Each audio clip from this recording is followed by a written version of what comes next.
Hello, this is Ron Stallworth calling. Who am I speaking with? This is David Duke. Grand Wizard of the Ku Klux Klan. That David Duke? God. Last time I checked. What can I do you for? Well, since you asked, I hate blacks. I hate Jews, Mexicans and Irish, Italians and Chinese.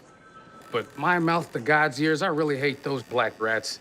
And anyone else, really, that doesn't have pure white Aryan blood running through their veins. I'm happy to be talking to a true white American. God bless white America.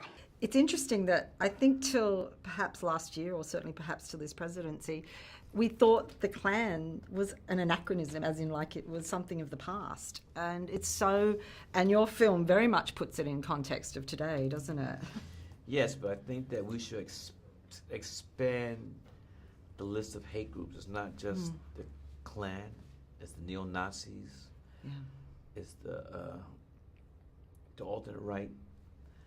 And these groups are not just United States of America, too. They're hate groups that have sprung up all over this world. So I hope people don't see this film specific as a period piece, but as something that's commenting on the world we live today. This is the job.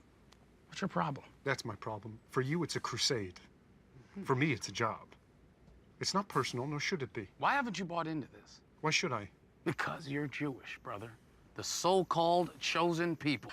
Ron Stallworth is such an interesting character. What did you get from meeting him and talking to him? I didn't meet Mr. Stallworth until the day of the read-through. He lives in Texas, and we brought him to New York for the read-through. And he really spent most of his time there with John David Washington. I was just, doing other stuff, trying to get the film ready. But it's an amazing story. I told him that because when Jordan Peele pitched it to me, I didn't think it was true. Thought it was fake news. There's never been a black cop in this city. We think you might be the man to open things up around here.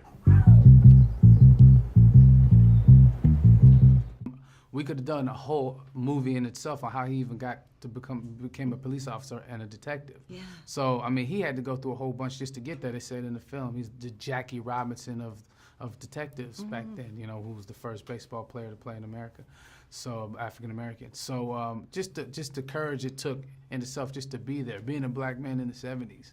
Right. It takes a lot of courage and patience, and sort of you got to be able to withstand or overcome certain hurdles of life that get pushed on you. So that in itself gave him this courage and inspiration to just call him up. Even though this happened in the 70s, has this incredible context for now. Oh, yeah. And Spike does this unbelievable job of weaving that all together. Yeah. I think the end kind of tells you, like, what he does at the end of the film. It kind of shows you that, again, I keep talking about the language, that these words that you're hearing in this film, yes, it's a period piece, but these words you're hearing now, I'm hearing them now.